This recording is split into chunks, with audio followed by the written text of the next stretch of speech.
السلام عليكم، مرحبا بكم معايا في فيديو جديد في قناة حلويات أسماء فيلدي اليوم، ودائما ضمن اقتراحات الحلويات العيد. ان شاء الله غنحضر معكم حلوة دواز اتاي اللي كتجي لذيذه بزاف وشيشه كتذوب في الفم.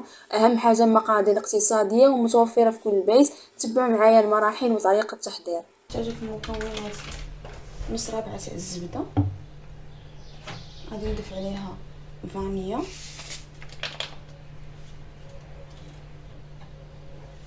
نصف كاس السكر سنيده عباره كاس العنبه.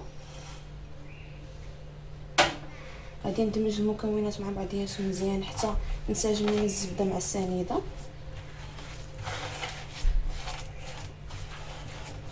مدمج السنيده مع الزبده غادي نضيف عليهم نص كاس الزيت عباره كاس العنبه حتى هو.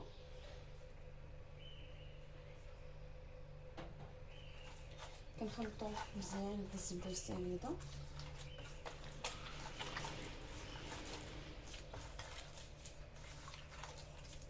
غادي نضيف دابا بيضه من حجم متوسط،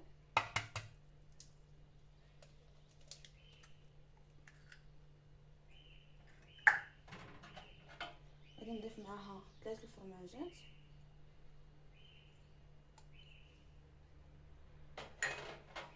صافي غادي ندمجهم مع المكونات حتى هما، نخلطهم مزيان حتى كينسجموا لينا.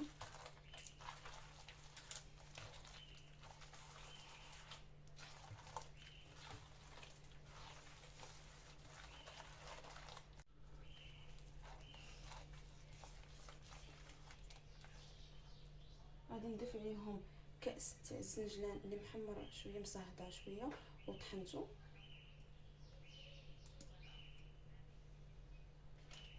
غادي نخلطو مع المكونات.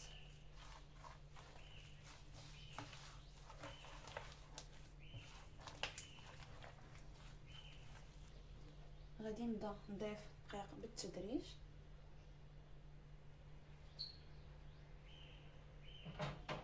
انا كنخلط في هذه المرحله. غادي نضيف خماره تاع الحلوى عباره 8 غرام،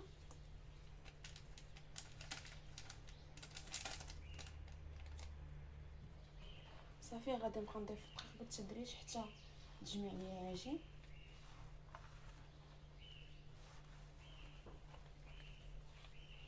بالنسبه للكميه انا غادي نقول لكم من بعد شحال كفاني ديال الفورص.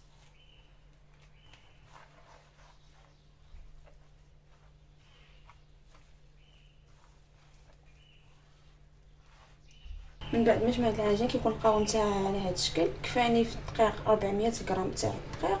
غادي نبدا نشكل في الكرات بهذا الشكل. كناخذوا الحجم اللي بغينا.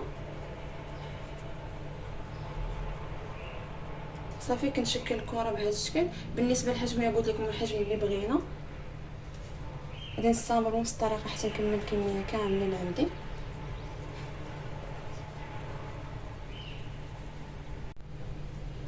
من بعد ما شكلت الحلوى كامله كيف ما كتشوفوا معايا، وضعت ليها خديت لاطه وضعت فيها ورق ديال الزبده وضعتها فيها. غادي ندخلها الفران اللي مشعل غير من التحت حتى تحمر لينا.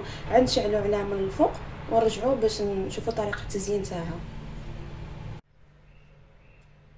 من بعد ما طابت لنا الحلوى كيف ما كتشوفوا معايا كتجي محمره على هذا الشكل. غادي ندوزو باش نزينوها. بالنسبه للتزيين غنحتاج كونفيتير والكاوكاو كونكاسي اللي حمرته في الفران.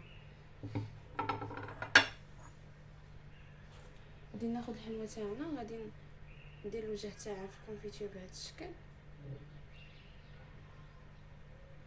صافي غادي نوضعها في الكاوكاو كونكاسي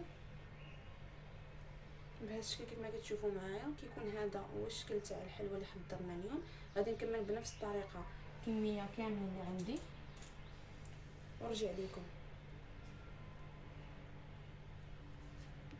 بعد ما كملت الزين ديال الحلوى اللي حضرنا اليوم كيكون هذا هو الشكل النهائي تاعها. كيف ما كتشوفوا معايا راه كتجي رائعه في الشكل وحتى في المذاق. غير جربوها ونتلاقاو في فيديو جديد ان شاء الله.